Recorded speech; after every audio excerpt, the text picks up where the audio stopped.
Welcome to Hill Center. I'm Diana Ingram. I'm the executive director here, and I'm always curious, is there anyone in the room who's never been here before? Welcome. Welcome. Welcome. Please come back. Please take a moment to look at the program on your seats, which will give lots of information about our guests, and also a QR code to jump onto our website. Welcome to At Issue. This is a new public affairs strand, and we are so honored to have Pulitzer Prize-winning journalists present, Philip Kennicott, and the multimedia wizard who's gone from radio to television to behind the scenes, Kennicott and Eisele. So welcome to At Issue. Please take a moment to turn off your mobile devices, and I'll call your attention to two upcoming events. Our city, our music, our writers on June 17th, featuring Dwandalyn R. Rice and John Troutman from the Museum of African American History and Culture. And this is a very interesting series that was put together partially with Philip Kennicott's help and one of our donors, Hillary Russell, who'd never taken a music appreciation class and decided that she really wanted to look into the incredible music scene in Washington, the folks that make music and write about it and bring it to life. And it's a super program. The next At Issue will be the dismantling of public health institutions. We're talking a lot about the fate, the assault, the dismantling of public health institutions, featuring experts Dr. John Brooks and Dr. Ann Shucha, who I'm not going to go into their bios, but it will be a fascinating conversation looking at the importance of funding original science and scientific research in the country and what is going to happen over the next few years. But tonight it is indeed a pleasure to welcome these two incredible journalists. Philip, of course, we see in the paper regularly, opining on these topics. But Kennicott and Eisele is sort of making a comeback at Hill Center. I'm going to take credit for that, even though really you're just doing amazing things anyway. Thank you. So Philip and Kitty will be in conversation, and then they will take questions. Marianne Brownlow, who's our producer of the series, will be holding this microphone. So if you have a question, please raise your hand so Kitty can identify you, and then please wait for the microphone because we are recording this. So welcome to anybody who is watching this virtually after the fact. We're so glad that you're joining us. So thank you very much.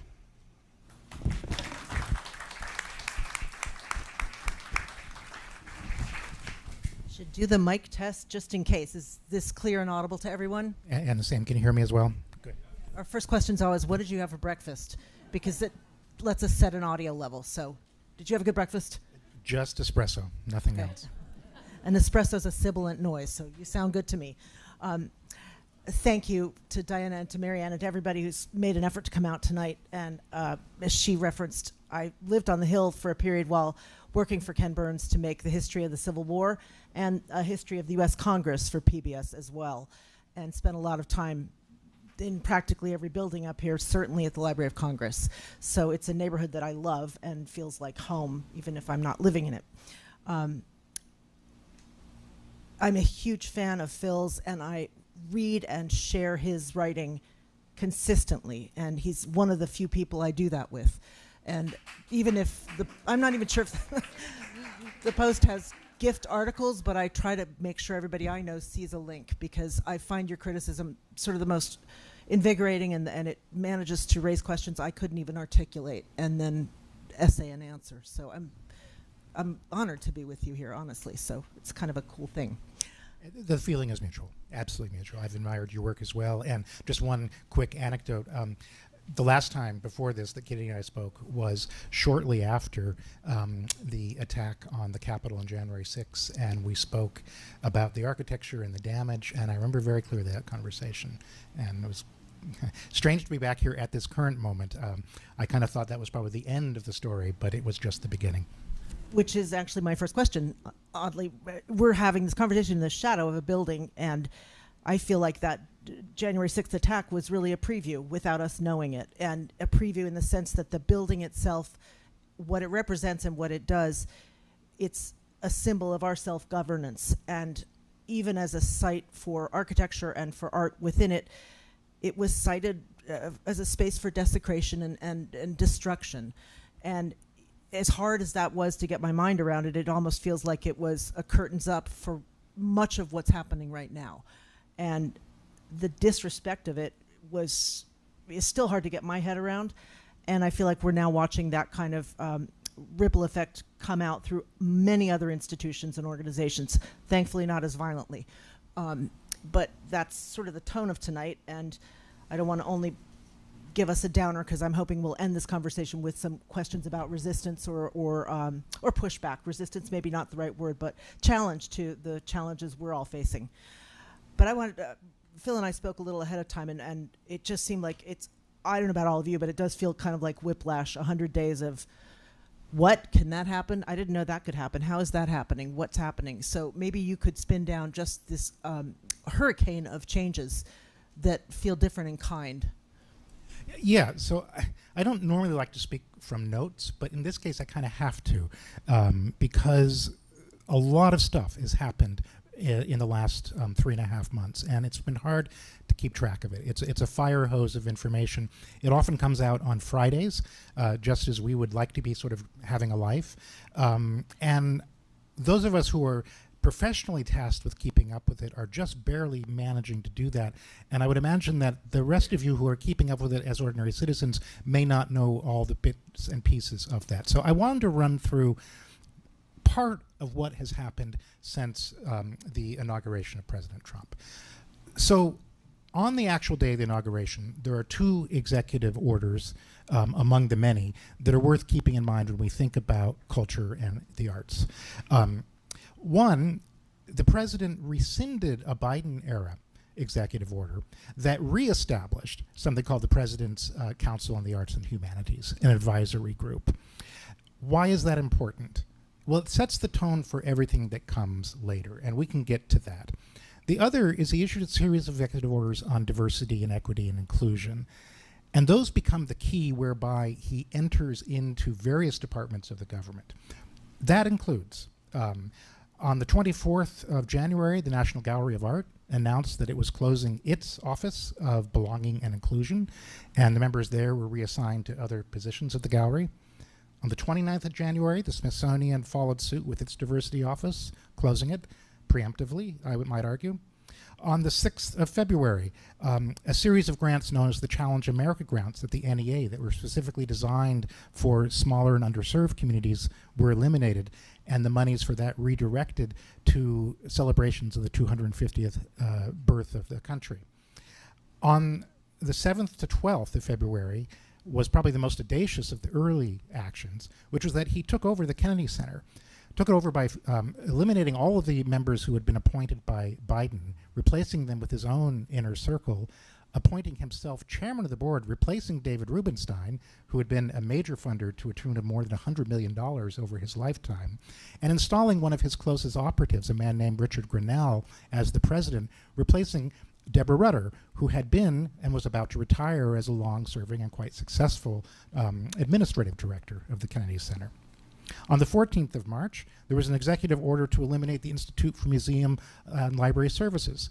This is not one of the better known of the agencies. It's not as famous as the NEA or the NEH, but it actually has a bigger budget than either of them, and it is much more directly involved at the granular level with organizations and institutions that people actually daily interact with, things like small libraries and museums. On the 27th of March, an executive order on ideology in the Smithsonian, restoring truth to the Smithsonian, which empowered J.D. Vance and a couple of other administration people to basically sort through the Smithsonian, even though they don't really have any right to do that, and find places where the Smithsonian was doing things that they disagree with, mainly things relating to DEI. On the 31st of March, DOGE went to the National Endowments for the Humanities, and they've called for massive cuts, 80% of the staff. On the 15th of April, we learned that Trump wants to eliminate the Corporation for Public Broadcasting, which is one of the major funding sources for NPR and PBS. And then finally, May 8th, he fires the Librarian of Congress and the head of the Copyright Office. And stay tuned, because it's Wednesday. Friday probably brings more. But I just wanted to give that overview of some of the larger events that have happened in the past 3.5 months. And when I saw what you were thinking I would add in a slightly different arena, but in the same spirit, I sense and see the administration attacking free press. In addition to CPB, NPR, PBS, the VOA, and the affiliated broadcasters that report news in native languages for countries that do not have a free press. And I would add, the replacement of AP wire service reporters in the White House on Air Force One with social media influencers, just as among things that to me are saying we are in charge of freedom of expression, and we're going to determine not only what stories get told, but who gets to do the telling. So while these are not directly arts or culturally sponsored organizations, I think there's a blanket muffling effort that I'm feeling certainly as a journalist, and my heart goes out to just so many people operating arts administration in the humanities and libraries, museums, and cultural organizations around the country, because I don't even know that we've felt it in Washington as dramatically as it's been being felt around the country right now.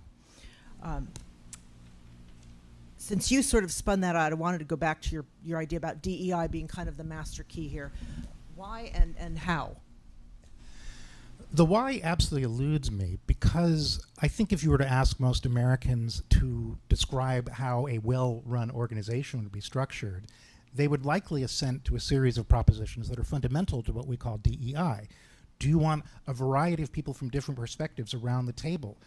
Do you want them freely able to offer their input without fear of being shut down?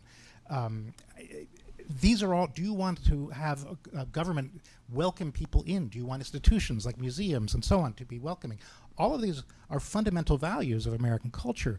It's very hard to imagine eliminating those values. So what is the DEI part of it? Well, very early on, going back to that very first executive order, there was this curious word, illegal DEI initiatives, that the government was supposed to shut down any illegal DEI initiatives. And so far as I know, we've never figured out what that actually means, what the legal ones are and what the illegal ones are. In fact, there are a lot of initiatives that are meant particularly to help disfavored groups advance within certain areas of society that are completely legal. They've been established, they've been voted on by Congress, they've been approved of by the courts over the years. So that term illegal is, I think, a warning sign that what's going on here doesn't actually have much to do with specifics. This is a way of kind of getting in the front door and declaring in broad terms, along with like the ideas of fraud and waste, which are frequently directed at groups like the Kennedy Center, that there's something big, hidden, and nefarious going on, and therefore the public, by and large, should not be worried about wholesale intrusion and restructuring of these organizations. The other part of the DEI thing, however, is that it is simply racism. That this is a very powerful tool motivating parts of the Trump coalition. I don't know whether I should say the majority of the Trump coalition or just parts, but parts of it are really fanatically interested in racism. And when you read the executive orders, it's kind of like reading analysis of the book of Genesis, where they go through and they sort out the different redactors and voices that come up with a supposedly coherent single voice. And I read these executive orders and I frequently see particular style of rhetoric which is vehement and superheated, and I think there's one guy writing some of these. The worst of them is really coming out of a single person, and we can speculate about who that is. But I think that somebody said to me, Stephen Miller.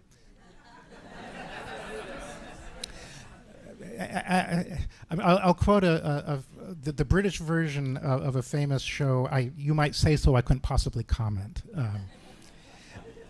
I've heard that too, but I don't know that for an answer, and I don't want to spread misinformation. The racism part of it, I think, is really important to the aspects of this that deal with memorial culture and museums and history. That when it comes to those particular things, the stories we tell about ourselves, getting racism to be acceptable and getting, saying things like race is not biological, race is not cultural, it's biological. These are ways to bring back into respectability ideas as discredited as eugenics.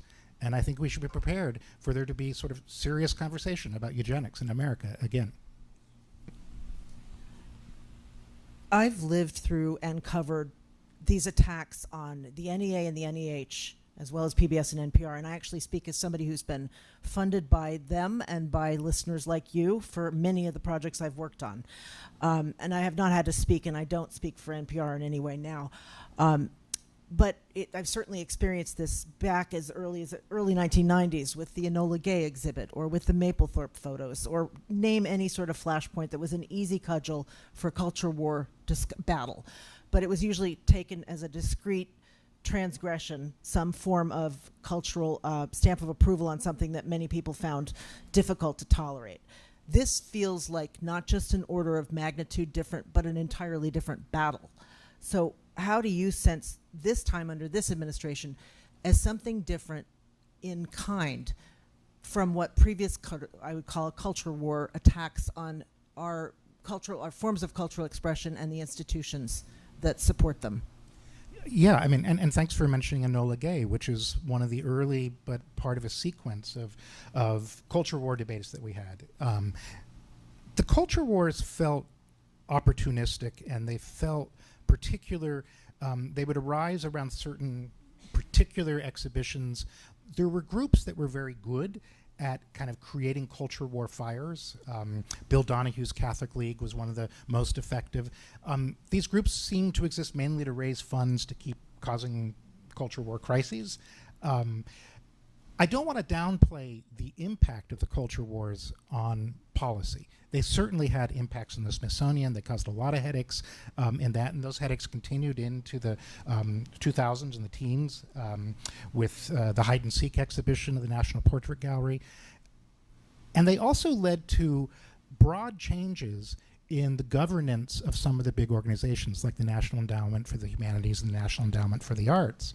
And what's striking about those changes is that they were fundamentally conservative changes. They basically put guardrails on what the endowments could do and who they could give grants to. The National Endowment for the Arts largely got out of giving grants to individual artists, which was a way to insulate itself from the controversies that would come, for instance, from performance artists who would be sort of notoriously freewheeling in what they presented. We could go back and forth, because you covered that, about whether that was a good or bad thing. But it was ultimately an institutional thing that took root for decades, and it created a lot of stability. And what we're seeing now is a wholesale sort of destabilizing of that entire system at the local level. And what's really remarkable is that if you go and you look at where money from the NEH goes today, I mean, it is really, really widely dispersed, and it's going to every state and, virtually every county of every state. It's going in small increments. And in many cases, it's the only game in town. If you're a small museum, a small historical society in a county in Alabama, it's the only way that you can raise the beginning funds and then leverage maybe a little bit more out of the community to do the work. So the system that was put in place was conservative, and it's the conservative system that's now being dismantled. The system may be conservative, but what I find being mantled is very white, very right-wing. I would almost say regressive. I would say regressive, because as I see it, at the Smithsonian and the Park Service, which are places where our stories get told in public venues or on plaques or on the website, that history's been erased and moved back to a pretty much white-centric story. Not at every level, but certainly like flashpoint levels, that you can find now a very different website presentation for things that seem to me just impossible to erase a wide range of participants in. And it's sort of erasing anyone else's role in our story, whether expressed in monuments or museums or libraries or classrooms. That's what, to me, feels the most chilling, that there is this is an institutional effort to say, actually, the government does know what history is and is in charge of telling you, as opposed to the government has funds that help other scholars determine who might be an addition to telling that story, as the Civil War was telling a story for the first time on a in a television way was not because the government decided that Ken Burns needed to be our historian. I mean, it was a much wider discussion and decision. But this seems to be, no, actually from the top down, the White House is going to direct what kind of signage is at the Stonewall Memorial or at a park service in Montana, and who was part of American history, and we're deciding that they're not. And they're not going to be in our classrooms or our textbooks or our libraries. No, I think it's really true. One small example, which I think is just astonishing, is that the Stonewall Historic Site in New York, which is where one of the first big sort of public protests for gay rights began, they've removed the T from LGBT from the website, and all of the materials, actually not all the materials, because one of the great things about this is they're completely incompetent. They always miss stuff. So if you go through and you get to like the children's guide, the T is still in the LGBT. But for the main website, it's gone. What does that mean? Well, for one, it means they're not telling the true story of that site, because actually trans people were incredibly important and were on the front lines and were some of the most courageous of the people who were at those protests. So they're simply erasing that part of the history. As we get towards this 250th anniversary celebration, I think we'll see that the consolidation of a very particular government viewpoint into all aspects of history telling. And that includes not just Park Service and things that are supported by the NEA or NEH, but I think you're going to see efforts to do it at the university and the college level, and to do it at the private level as well. That it's going to be a celebratory idea of history. It's going to look a lot like the history you read in those little thin biographies of great men, mostly men, all white, except for Booker T. Washington, in the 1950s and 60s. That's the kind of history that they like, and they've been explicit about saying it, and they're now encoding it in not exactly hidden ways. So, as an example, there's this National Garden of American Heroes. We can talk about that. The statues for that have been mandated. We know exactly who the people they will celebrate. That list comes from Trump. And the style of the statues and the materials has been mandated too, so they cannot be abstract. They have to be classical. They have to be representational. They are now being very specific about the messaging of all of this and what's permissible to say. Can the Smithsonian flip a switch and go back to a 1950s version of telling history? Because I don't see how, short of breaking things up and taking them apart. And so I mean, it's such a massive institution. How does it do that when that's not even in its charter? I mean, its charter is a much wider sense of what storytelling about America is. I'm not saying that very well. No, I mean, I think it's an important question, and I don't see how the Smithsonian reverts back to what it was before the changes of the 60s and 70s, before the rise of sort of social history within the Smithsonian, where you start looking not just at battles or monuments or these sort of big depersonalized things, but you're looking at people and objects that relate to everyday life. That's become so fundamental to how the Smithsonian tells history. I don't see how you roll that back. And what's striking to me at the current moment is I don't see audience letting them do that. I mean, if the social history, which was controversial for a little while in the kind of 1980s among some of the more conservative historians, is so deeply ingrained. Look at NPR and PBS. Look at documentaries that you would see any time on PBS. These are not the great white male documentaries with battles and men and horses. These are social history. The Smithsonian can't undo that, I don't think. I have great hope for the people at very granular levels trying to both exist within the law as it's being told to them and do the work that they've been trained to do as scholars, as interpreters, as people who are helping us understand America. And that, I mean, my heart really does go out, because these are people who are so, I look at the level of scholarship just on an average grant panel for the NEA, or for somebody coming up and spending 3 to 4 years creating an exhibit that interrogates how sculpture deals with or sort of parks the notion of race and racial superiority, inferiority, like the kind of thinking that has gone into so much of Americans' museum and library culture, and has, to me, felt so much more vigorous in the last 20 years. I mean, at a grassroots level, at any name any small library.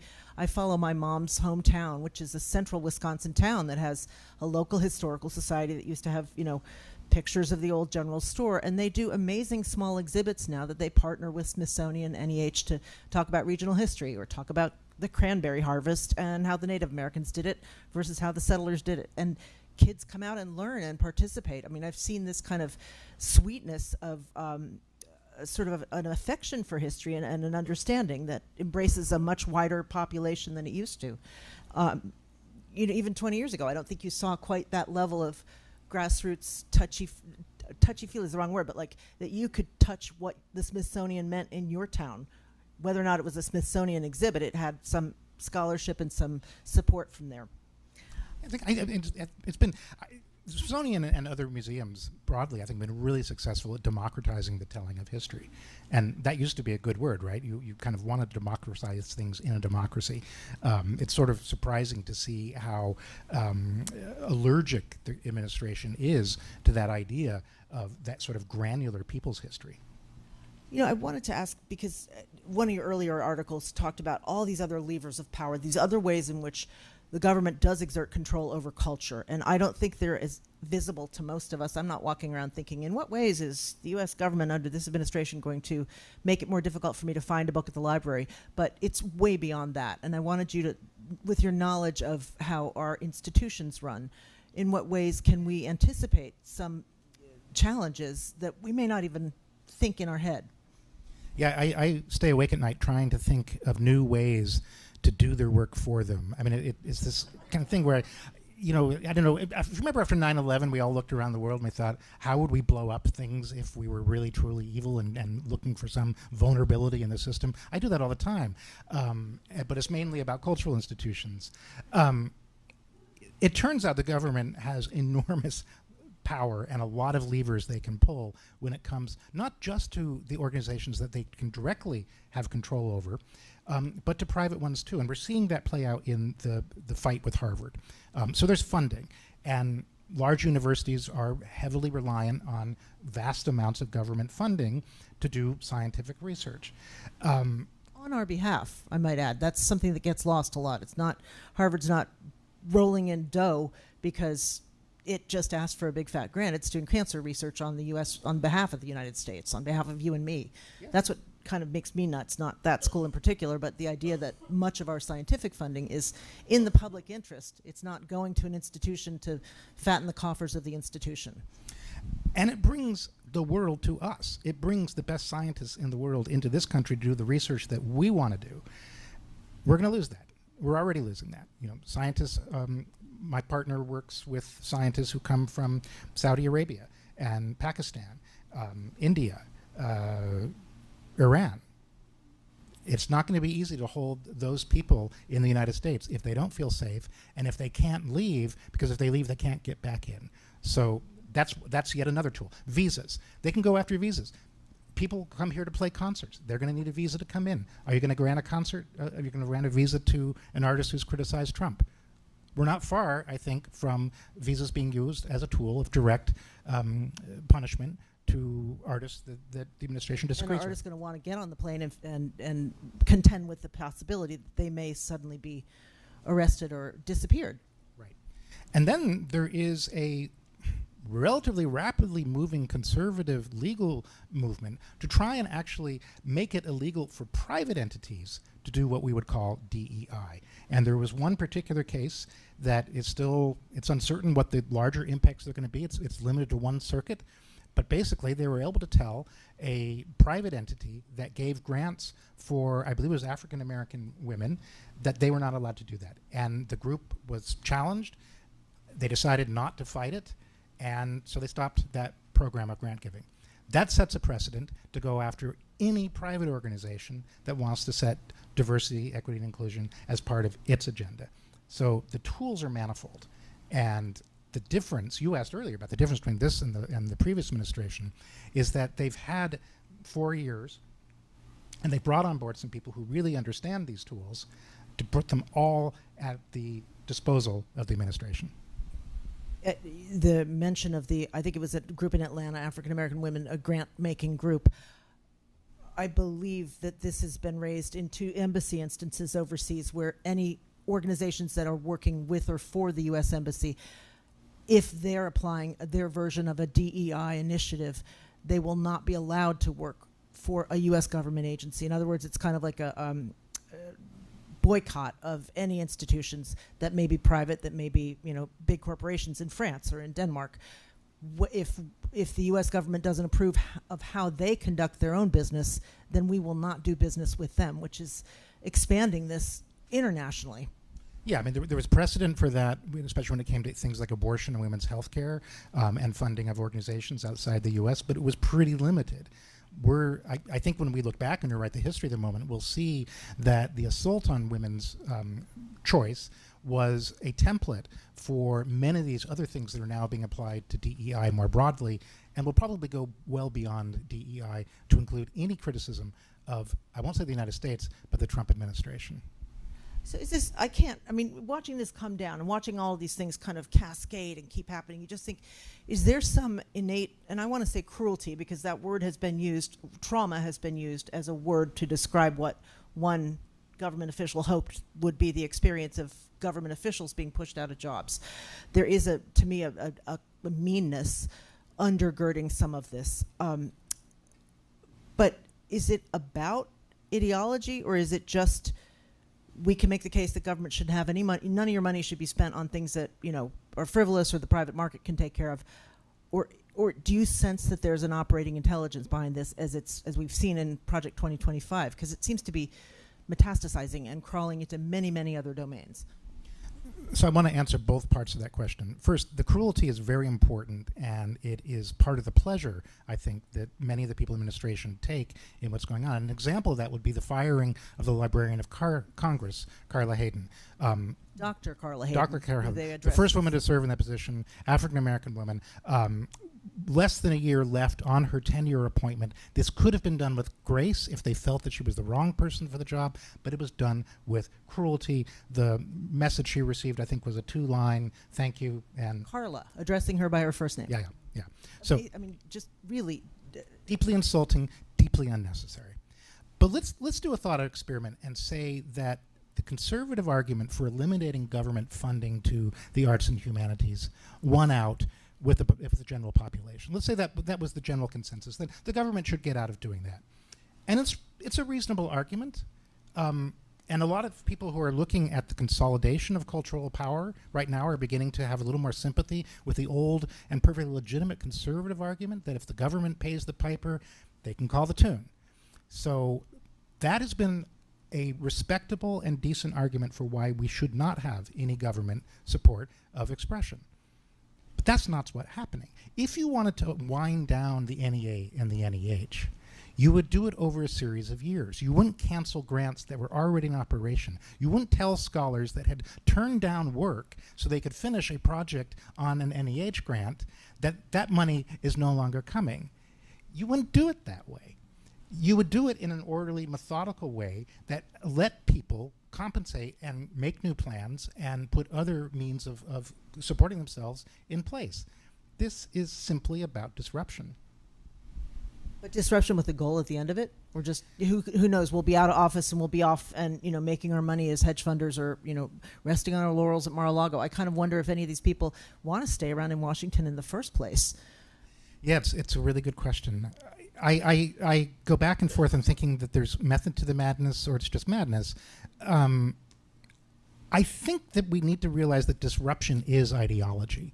That if you profoundly don't believe in civil society, disruption is an enormously powerful tool to get rid of civil society. Now, why would anybody want to get rid of civil society? I mean, we have spent decades going around the world to countries that have emerged from communism or from being failed states and saying, what you need is a robust civil society. You need reading groups and churches and kids clubs and all of these things. Why would we dismantle those things in the United States? Things that we took for granted because we had a robust, organic civil society. Why? Read a little deeper into the Project 2025 and you get a sense that the ideal American society is one in which energies that are not devoted to family and work are exercised within the Christian realm. To that point, and this isn't Christian or religious necessarily, but as you shared with me, and I think you've all seen the new funding priorities of the NEA, talk about a grab bag. The NEA will prioritize projects that elevate the nation's HBCUs and Hispanic serving institutions, okay, celebrate the 250th anniversary of America, which obviously is next year, of our independence, foster AI competency, empower houses of worship to serve communities, assist with disaster recovery. What does the NEA have to do? Are we going to draw pictures of boats and firefighters? Foster skilled trade jobs, make America healthy again, support military and veterans, support tribal communities, make the District of Columbia safe and beautiful. I mean, I definitely don't feel like I'm living in a safe and beautiful city. Support the economic development of Asian American communities. They're the only ones that get singled out there. I don't know why. And funding is being allocated in a new direction in furtherance of the administration's agenda. So who on earth made this neat new mission statement for the administration of arts? So I think the first thing to realize is that none of those things are true. They don't have any intention of actually making those priorities. If they did, they would not be cutting programs of the IMLS that are meant to help communities that lose treasured objects in floods and disasters to conserve them. There's a conservation program that was part of the IMLS. And it's one that's been highly valued, especially as we get into this new era of bigger and more destructive storms hitting deeper and deeper into places that were not previously vulnerable to those things. So there is absolutely no sense. I don't believe any of those priorities. But why are they there? I think just to give cover to people who will say, oh, you don't care about this, this, and this, like you just cut FEMA, but they can say, well, the NEA has a disaster recovery element in its agenda, so don't worry about it. Dry all the books out. Right. I think it's cover. But I have to say that one really amused me when I read it, because it seemed to, like at the end, when you're watching those commercials on television and they run through the 10,000 side effects of the medicine, it was like the very, very small print of the NEA is that, oh, we actually care about a series of things that in every other action we're taking, we do not care about.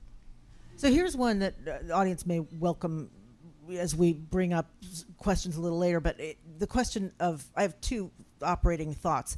One is, how do we engage, or do we stay engaged with institutions like the beloved Kennedy Center, which I think has been a powerhouse in democratizing its offerings and bringing people into a big white building in the last 10 years under Deborah Rutter. I think my experiences have been very positive there, in the sense that it doesn't feel just as a programmer of classical received art forms, but as a real lively place that art gets made, not just presented. Kennedy Center is just one example, but other places in which an ideological agenda is starting to drive programming or messaging. We've seen how artists are dealing with it, but there's not a one solution. And I think it's a question of, as an audience person who loves some of the theater performances around town, I want to support that. I want to support the artists. I don't want to see an institution die by 1,000 cuts or erode because there isn't the kind of public support that there was 2 years ago. But what's your thinking on how, what is our job? Yeah, and it's funny, you asked that, and I was thinking about your experience with NPR and PBS. These are institutions that we're going to be watching. We're going to think, okay, they're under pressure. Are there signs that they're buckling to that pressure? And I know that I've been sitting there doing my dishes in the evening, and something comes on NPR, and I'll say, I'm never going to send them another check in my life. I say that too. Yeah. We all say it, but we all hopefully keep sending those checks. So what do we do with those institutions that are under threat and under pressure, but not yet wholly captured by the administration? And I think we need to preserve them, or preserve those parts of them that retain their independence. And I say that with absolute self-serving purpose, because I work for a newspaper that has also been under scrutiny because of its owner. Jeff Bezos is considered one of the oligarchs. He has changed the editorial page, opinions policy, in ways that many people disagree with. And I know from my own social media that lots of people will post, just canceled my Washington Post subscription. And I think, How do I make the case to you that there is an important part of this institution that is still actually doing the work it was meant to do and doing it without pressure? It is still an independent newspaper. If you've read the news pages, we're still breaking stories. We're still getting stuff out there that the administration does not want to read. We're still running stories that Jeff Bezos probably doesn't want to read. So I think we have to watch institutions and constantly take their temperature and not bail on them while the important work that they're still able to do is being done, because they cannot be rebuilt. I mean, nobody's going to rebuild NPR, right?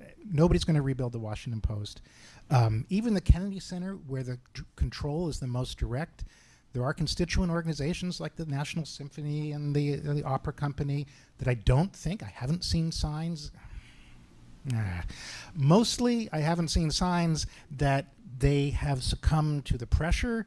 I think you express your opinion directly to them when you feel that's happening, and you keep them alive for as long as you can justify to your conscience that they're doing decent work. Which was kind of my answer when people started saying boycott the Post after October, when it decided not to endorse any presidential candidate. And I felt like I need my paper. I need my Washington Post to be as vigorous as possible. So I'm going to cut back Amazon and Whole Foods. Not entirely successfully, but pretty successfully. And not that Jeff Bezos knows. It doesn't make a difference to him, but to me it was a way of exerting some resistance and that's really the problem. It's not the journalists, as I see, doing even more vigorous and important work, despite whatever the very tip-top management is asking for. There are a couple other questions, and one to me is how other cultures, and I don't know where the other places in which there have been kind of an increasing limitation on free speech and free expression, what other cultures or countries have done well in responding. And maybe that is something that comes up from the audience if folks have international experience here. I'm also wondering, because I guess we have the Venice Biennale. I don't know how that works. So is that coming to America, that we get to be Venice? Or are we get to tell Venice what the American exhibit is? So this is one of those odd, interesting quirks, maybe a bit like the VOA, which you can only hear outside of America. Every 2 years, there's a Biennale in Venice, and most major countries have a pavilion there, and so every 2 years they have to program that pavilion. And one of the absolute highest honors that you can receive as an artist in the United States is to be asked to represent the United States at the Venice Biennale. The last I checked, and again, forgive the fire hose part, something may have changed in the last couple of days, but the last I checked, we're really, really far behind on picking an artist to represent America in the next Biennale. It takes years, to pull together that kind of presentation. And so everybody's looking and watching and thinking, who are they going to pick? Because the pick's made, I believe, through the State Department, through advisory into the arts world. What artists are they going to find that, one, says something they're comfortable with, because we know they're going to want to control the message, and two, is comfortable saying it, is comfortable actually working with the current administration, not just because they may be allergic to the administration, but because there's absolutely no certainty that they're going to actually pay for it and follow through on it. Why would you devote the next year of your life to programming something that could just disappear like that because one day a certain someone wakes up and decides he doesn't want to do it? So why does this matter? The United States is not entirely loathed in the world. It's worth remembering that. We still have scientific prowess. We still have cultural figures that are deeply revered. We have the remnants of a political system that was once admired despite its flaws. We have a pope. I'm not going to pronounce on whether or not this is a good pope or bad pope, but we have a pope who is an educated, thoughtful man from the United States on the world stage. I think that's imperative to remember the importance of those things. And if the United States doesn't go to the Venice Biennale, that is yet one more withdrawal from the world that isn't just about sort of withdrawing back into this Make America Great isolationism again.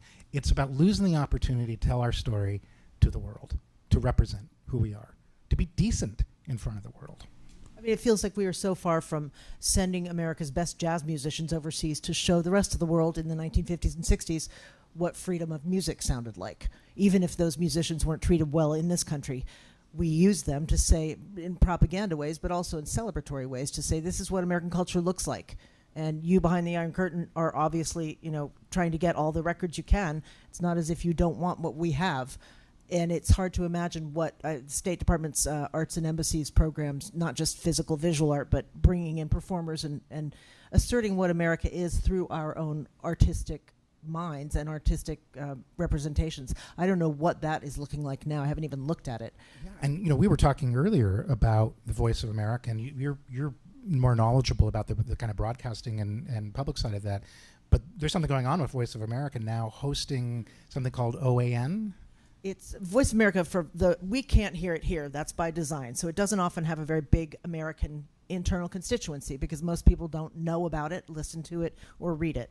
But as a broadcaster that is speaking to people originally behind the Iron Curtain and in other totalitarian places, because they decided to get rid of it or to fire or to force resignation and permanent layoffs of most of the staff, even though there have been lawsuits to resist this, Carrie Lake, who's now running the oversight group, has decided that, I guess it's OAN, I can't remember what it's called. One American News. One American News. Not okay. a multiple America, not a diverse America, not, we are many, mosaic America, one America News. A deliberately Trump-forward organization. I'm not even sure how newsy, I don't believe it. I don't look to it as a news source. I look to it as a media organization that's putting its spin on, in a very political spin. So to say, well, in fact, we can just park their news, their coverage, and their broadcasts in lieu of having independent reporters that we don't control report about what's going on in those countries, that's just a freebie and a win for all of America, because then we're not even spending money on this. But we are actually saying we're going to, fuel and run a pipeline of what is, to me, kind of a propagandistic news organization to represent America overseas. And that's deeply troubling. You remember when ketchup was going to be the vegetable? Right, and we thought that or the tan suit. I mean, the kind of things that sparked fights. I mean, ketchup is a vegetable. I remember that. Yeah, that was back when they're trying to gut the school lunch program, and somebody decided instead of actually putting salad out, you just give ketchup, and that's the vegetable. It's kind of the news equivalent of One American News. It's free, and you can have it, but it's basic. Well, I think ketchup probably has more nutritional value. And we're not going to slam them. I don't know them, so if this comes out as something where an NPR person is belittling, a former NPR person is belittling another news organization, that's not how this is intended. It's an actual question of whether or not this group sees itself and conducts itself as an independent news reporter and distributor, or that it really has an ideological agenda. And I should also say that I'm speaking a little off the cuff today, and I'm a little punchy because it's been a long day. I'm sure there are good people at OAN. A lot of the stuff I've read there is bizarre, but maybe they can rise to the occasion as a news source. I don't see them reporting about Cuba or North Korea with what reporters. That's what I can't get. Like the people who work for Radio Free Europe or Radio Free Asia or these other organizations are usually natives of those countries who are working in this country in order to locate news and put it back. So I'd be surprised to see if any of the news sources are speaking to the public that's getting the broadcasts. As I thought about this, I really did kind of come back to this idea of pushback or resistance, and where I've had some bright moments of hope, and I'm proud to think of the librarians at Library of Congress and some of the folks at CPB, I think that said to Doge staffers, you don't actually have authority to come in here and take over our jobs or our work because we're congressionally chartered. We don't report to the executive. The administration does not have the authority to determine what happens in this organization because Congress does. Although I don't see Congress being very aggressive in asserting that authority, except maybe a little bit recently for Library of Congress. But there has been pushback by individual, quote, bureaucrats or staff that, folks that probably live in this neighborhood who've tried to stand up and do the right thing.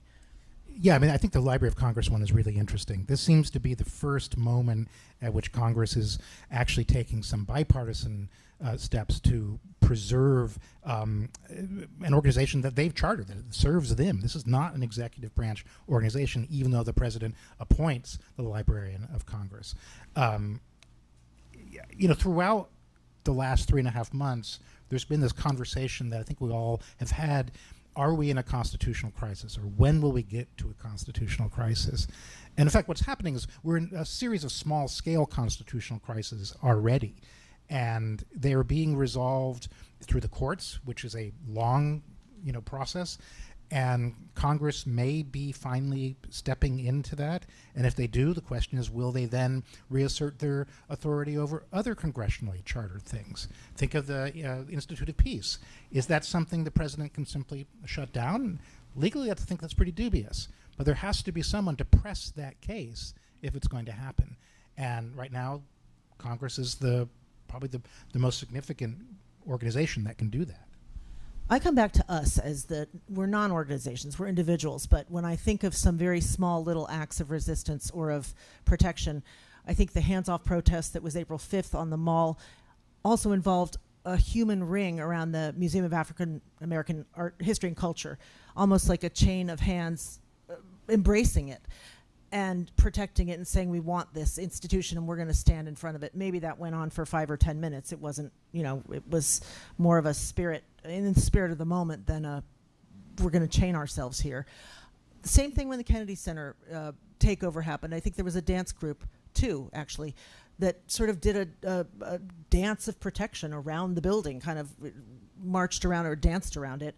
And it reminded me again of the siege of the Capitol after the next night, after I think it was National Guard troops were brought in to protect it. These very young people in military fatigue sleeping on the floor of our Capitol, and the photos the next day of them kind of wandering around with this beautiful sense of wonder about the building they were in. And it just felt like it was almost, we're hugging our institutions physically. That's almost what we have to do to say we care. And it's an odd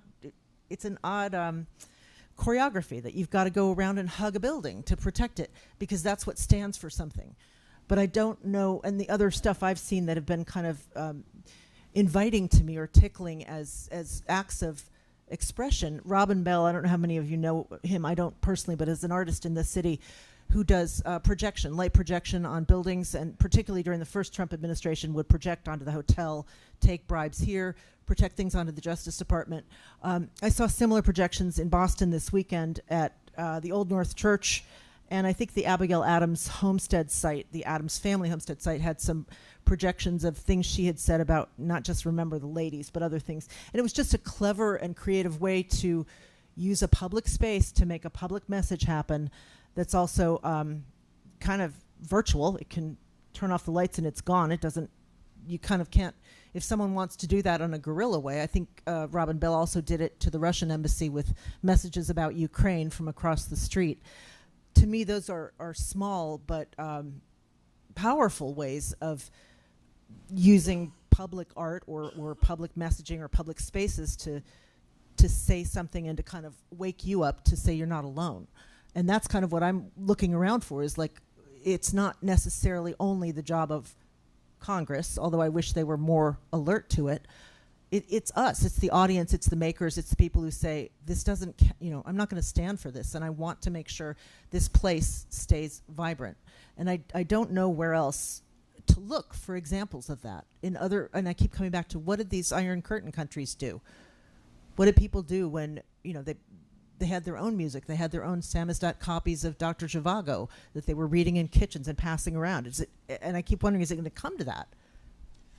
Yeah, I don't know. I mean, I have to be careful at this point in the conversation, because even though it's pretty clear what I think, and I don't think I've gone substantially farther tonight from what I've already written in print, but I'm not enfranchised to be in the resistance or something. I'm still a journalist entitled to have opinions, and I try and limit those opinions to things that directly impact the arts and visual culture. It does surprise me that the arts world seems in disarray at the moment. It strikes me that there are not things like anthems for the resistance that were widely recognized. I think people are really, really scared at the moment, and so I think you're right. The instinct is that the stuff that will happen is going to be the stuff that happens outside of these systems of government support and public support. It's going to be the artists who don't feel they have anything to lose who make the statements that are most likely to have an impact. That can be a good thing when it comes to the health of the arts world, actually. The two little signals that caught my eye that were visual and easy were T-shirts. And at one of the protests, there was a vendor selling T-shirts that said "Good Trouble" from John Lewis. And it was just the perfect T-shirt. I mean, can't argue with that. And I thought that it captured a lot. And another one was an artist in Boston who made T-shirts that say "We," as in "We the People," but in the letterhead of the Constitution. I don't know what you call that letterhead, but you know what I mean. It looks kind of old-fashioned. The kind of cursive script. W, we. And those things jumped out at me as very quick identifiers, like something's going on here, I want to pay attention. Why is someone wearing that shirt? But that's such a minor, granular response. But I kind of am also waiting for, like, what's the solidarity what's our version of the solidarity sign from the 80s in Poland? What's the message or the visual that's going to kind of remind people there's something deeply at stake here? Or is there going to be one? I don't know. I mean, I suspect that if something like that emerges and is successful, it will be one of those symbols we already use frequently and take for granted. The thing that's been disturbing watching the current administration is that they're borrowing things that we actually deeply care and revere. This is not uncommon, and they're repurposing them for completely different messages and so on. I suspect that a visual cultural response to that would look the same. It'll be finding something that's already a shared icon, a shared song, a shared symbol that is then brought out and suddenly reappears everywhere, and instantly people know, oh, that's what it means in this context.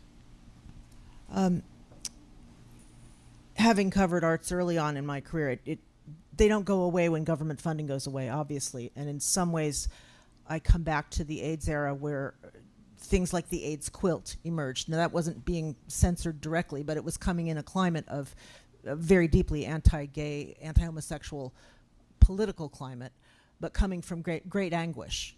And great art can come from great anguish. Not that I would wish that, but that Angels in America, I think, even after George Floyd was killed, there were events and responses that I noticed, dances that took place at the base of the Robert E. Lee statue in Richmond and graffiti all over it, but almost to the point of we are owning this and we're reclaiming it and we're re-identifying what it's about.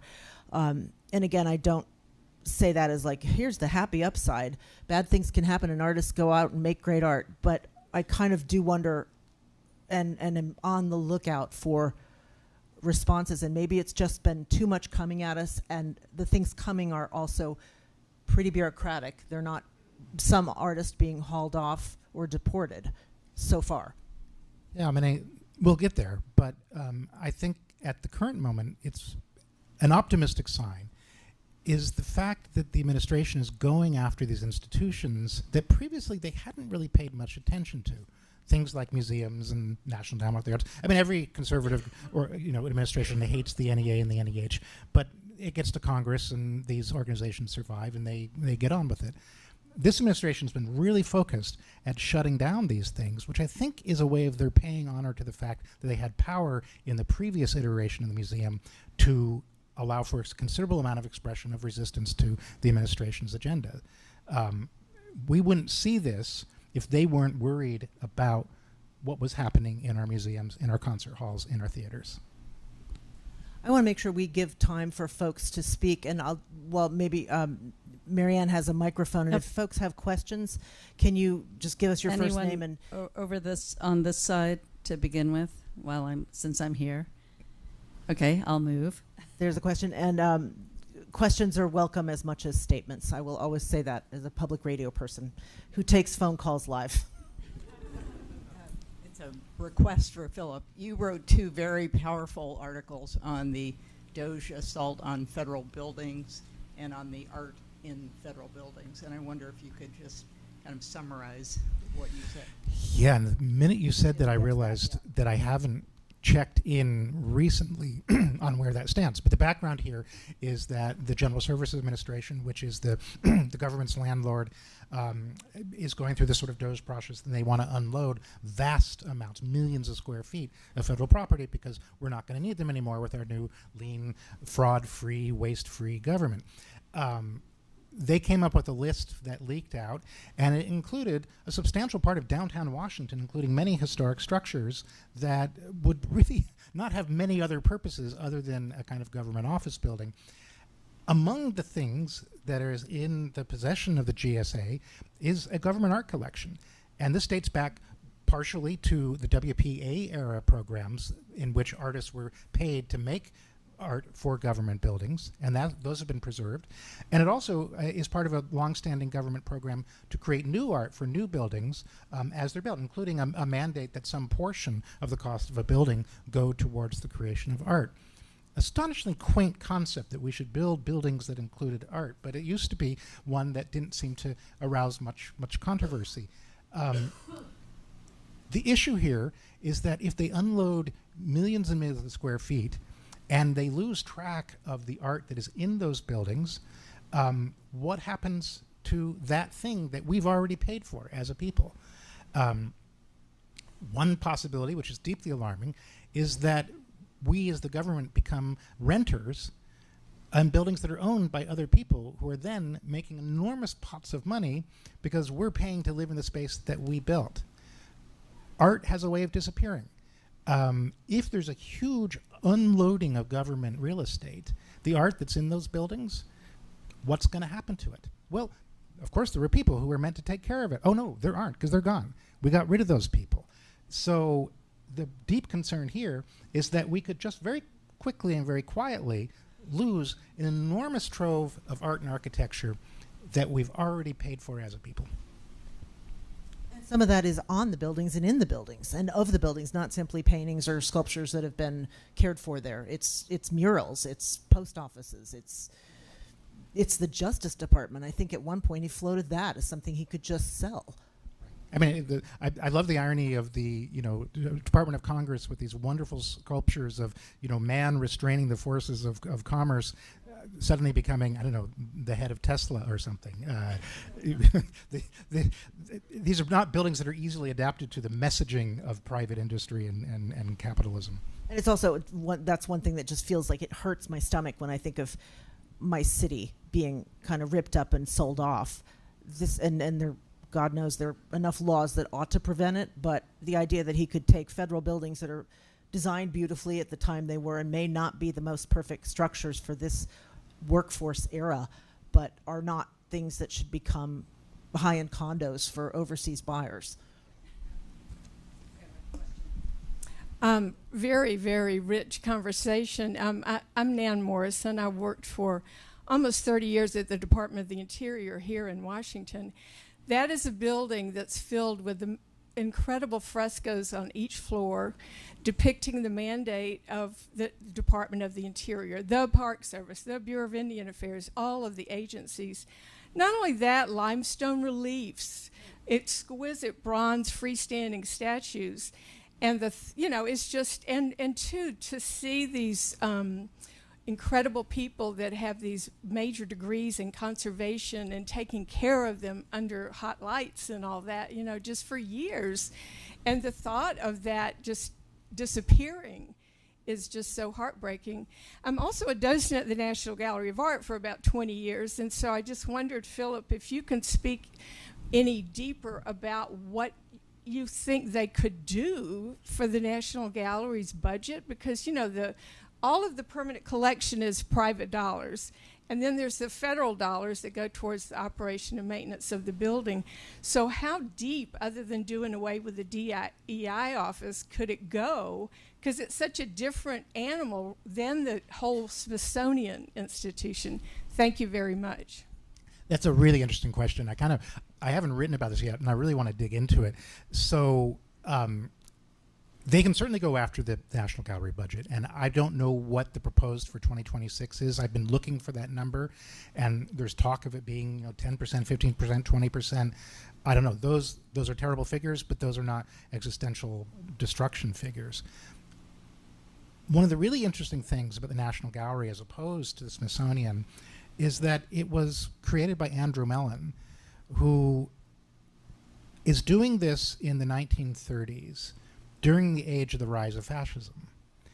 And he's a pretty savvy guy.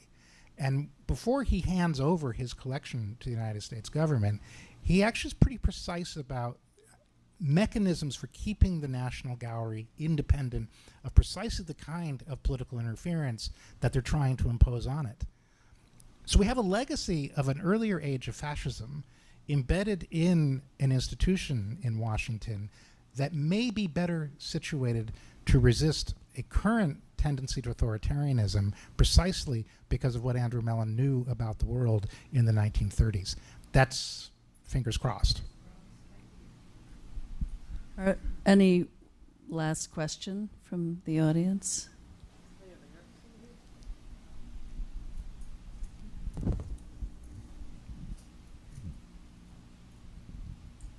I was recently in Paris and saw the exhibit on degenerate art. And I think if you have to ask this terrible question of what can happen, that's where you would look for an answer.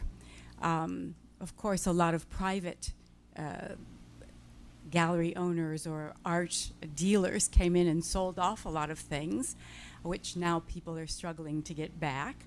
But yes, it could all disappear. And maybe the answer is we all go in with our cell phones and photograph it while it's still there and make this a big public issue, because it is highly likely that it will disappear.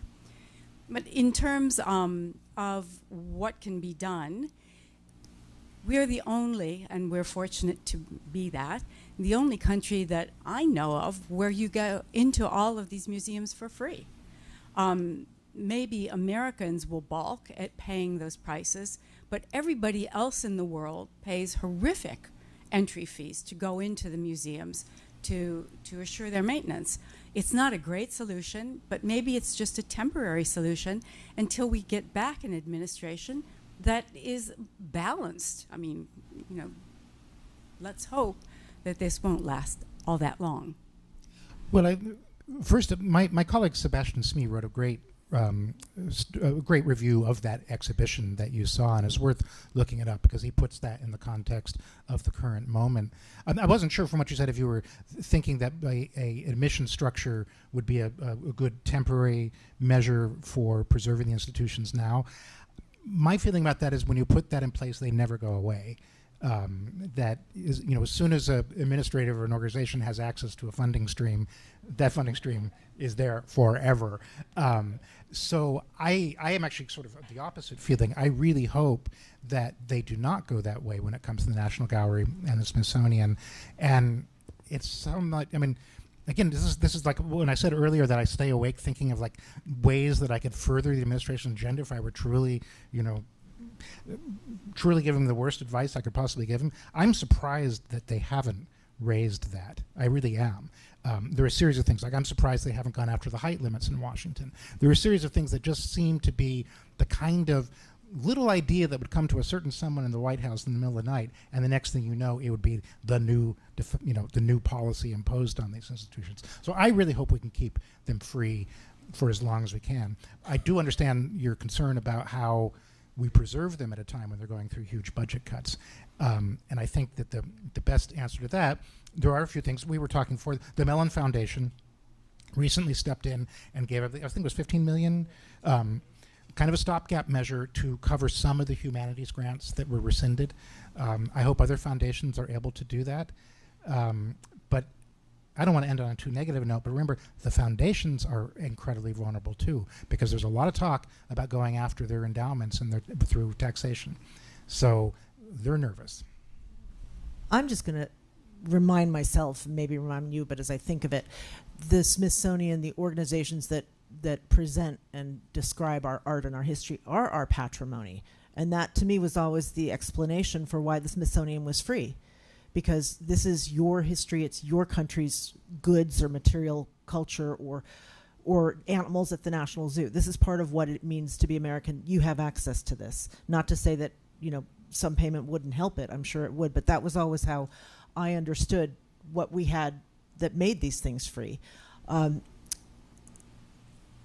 Whether and in some ways the entire financial argument about taking on any of these organizations is so pathetic, because the amount of money that this is actually possibly reverting back to the taxpayer is what, a minor percentage, under 0.5%. If you took all the budgets of NEH, all of the other organizations that are at risk here right now, it is minor.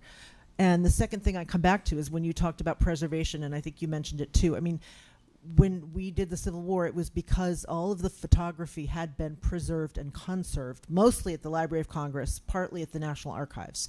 And I think, I'm not speaking for Ken, but for myself, we'd probably make a very different film today.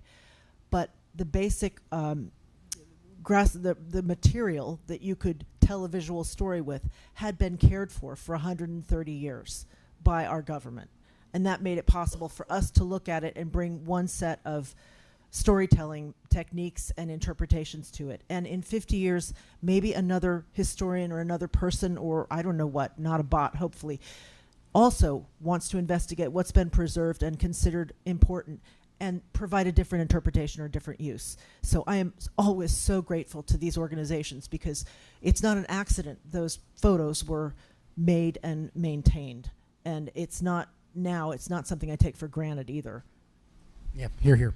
I think that's really important. And I think you mentioned taking pictures of some of the things that are in these buildings, murals and so on. I actually think that's a wonderful thing to do, regardless of the current political moment. Get the stuff that's hidden out into sight. Make people aware of the riches of the culture that we used to pay for and support. Please join me in thanking Philip Kennicott, Kitty Eisele.